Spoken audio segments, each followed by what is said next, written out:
చేస్తూ మాపై మాత్రం నిందలు మోపుతా ఉన్నారు. తమ రాజకీయ జీవితంలో ఏ రోజు ప్రభుత్వ విద్యా సంస్థల గురించి కానీ విద్యా వ్యవస్థ కోసం కానీ పట్టించుకోనటువంటి వాళ్ళు మేము ఇప్పుడు అంతా బాగా చేశామని చెప్పుకుంటా ఉన్నారు. చివరికి దేవాలయం లాంటి అసెంబ్లీలో విద్యామంత్రి గారి మాటలు చూస్తా ఉంటే కోటలు దాటిపోతా ఉన్నాయి. పనులు మాత్రం గడప కూడా దాటల్లా. మా ప్రభుత్వ హయాంలో తీసుకొచ్చినటువంటి నాడు నేడు కానీ, ఇంగ్లీష్ మీడియం కానీ, సిబిఎస్ఈ సిలబస్ కానీ, ఐబీ కానీ, బైలాంగ్వేజ్ టెక్స్ట్ బుక్స్ కానీ, ట్యాబ్స్ పంపిణీ చేసే విధానం కానీ, ఇంటరాక్టివ్ ప్యానల్స్ కానీ, సబ్జెక్ట్ టీచర్ కాన్సెప్ట్ కానీ, టోఫెల్ విద్యా విధానం కానీ, విద్యాకాలు కానీ, వాటన్నిటికన్నా మిన్నగా అమ్మఒడి ఈ ఏడాది కాలంలో వీటిల్లో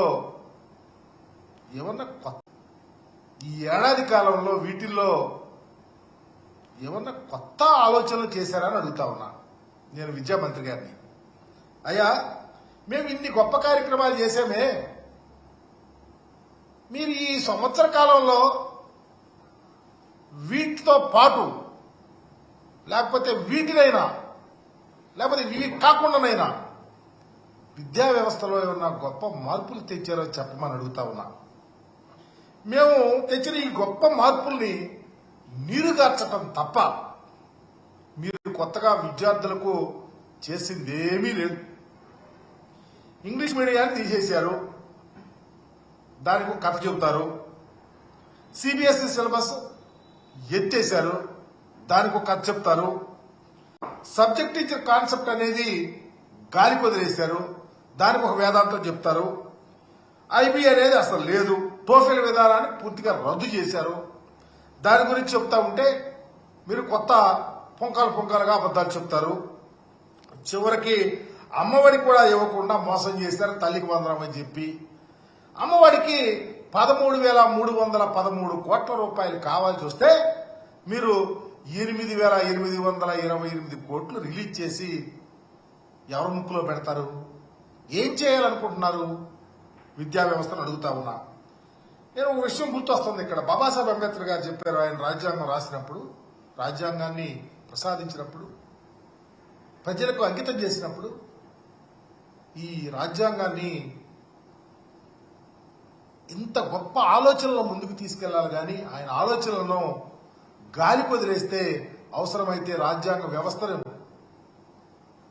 వెనక తీసుకెళ్లొద్దని చెప్పి కోరుకున్నటువంటి పరిస్థితిని మీరు విద్యా వ్యవస్థలో ఆంధ్రప్రదేశ్లో జగన్మోహన్ రెడ్డి గారు పెట్టిన గొప్ప కార్యక్రమాలను మీరు వెనక్కి తీసుకెళ్లిపోతా ఉన్నారని చెప్పడానికి ఏమాత్రం సంకోచించలా. ఈరోజు చూస్తూ ఉంటే ఎంత దారుణం అంటే విద్యా వ్యవస్థలో ఈ గొప్ప మార్పులు ప్రపంచంలో అందరూ కొనియాడుతా ఉన్నారు, హర్షిస్తా ఉన్నారు. జగన్మోహన్ రెడ్డి గారు తీసుకొచ్చిన ఈ మార్పులు అనేక మంది బయట రాష్ట్రాలు బయట దేశాల వాళ్ళు వచ్చి కూడా హర్షించిపోతే మీరు మాత్రం అసెంబ్లీలో దెయ్యాలు వేదాలు వల్లించినట్టు మీరు ఎగతాళి చేయటం, విద్యా వ్యవస్థ కోసం మీరు ప్రేలాపనలు చూస్తూ ఉంటే సిగ్గేస్తా ఉంది. నేను లోకేష్ గారిని సూటిగా కొన్ని ప్రశ్నలు అడుగుతా, దానికి సమాధానం చెప్పమని అడుగుతా ఉన్నా. అయ్యా, మీ నాన్న ఈసారితో 4వసారి ముఖ్యమంత్రిగా పనిచేస్తున్నాడు. మీరు ఒకసారి దొడ్డిదారిని, ఇప్పుడేమో సకల మంత్రిగా పనిచేస్తా ఉన్నారు. లోకేష్ గారు, మీ తండ్రి మీరు రాజకీయ జీవితంలో ప్రభుత్వ విద్యారంగం మీద ఎప్పుడైనా ఒక సాఫ్ట్ కార్నర్లో మంచి ఆలోచనలో ఆలోచించారా అని అడుగుతా ఉన్నా. నాడు నేడుల ద్వారా బడులను దేవాలయాలుగా జగన్మోహన్ రెడ్డి గారు చేస్తే ఆ ఆలోచన మీకు ఎప్పుడన్నా వచ్చిందా తండ్రి కొడుకులకు అని అడుగుతా ఉన్నా.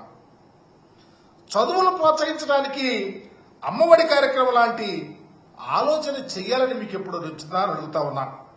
కనీసం పూర్తి స్థాయిలో ఇంగ్లీష్ మీడియం అమలు చేయాలని ఆలోచన ఎప్పుడన్నా వచ్చిందా అని అడుగుతా ఉన్నా. కనీసం సబ్జెక్ట్ టీచర్ కాన్సెప్ట్ గురించి మీ మధ్యలో ఎప్పుడన్నా వెలిగిందా అని అడుగుతా ఉన్నా. విద్యా బోధన కానీ అభ్యాసముల విషయంలో కానీ టెక్నాలజీ పెద్దపీట వేయాలన్న ఆలోచన మీ మధ్యలో వెలుగొందిందా అని అడుగుతా ఉన్నా.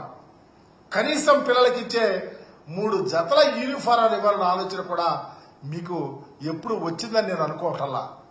చివరికి మీరు ఈ 9-10 నెలల ఈ సంవత్సరం లోపు కాలంలో ఒక్క జత షూ అన్న పిల్లలకి ఇచ్చారని అడుగుతా ఉన్నా. అయ్యా, స్టాన్ఫోర్డ్ యూనివర్సిటీలో ఫీజు కట్టి చేరారు, మీరు చదువుకున్నారు, కానీ మీరు విద్యామంత్రిగా ఉన్నారే. అప్పుడు ఫీజు కట్టిందన్న గుర్తొస్తే ఇప్పుడు ప్రభుత్వ విద్య మీద కొంత ఆలోచనతో పనిచేస్తారు. మీరు ఎందుకు చేయలేకపోతా ఉన్నారు అని కూడా అడుగుతా ఉన్నా.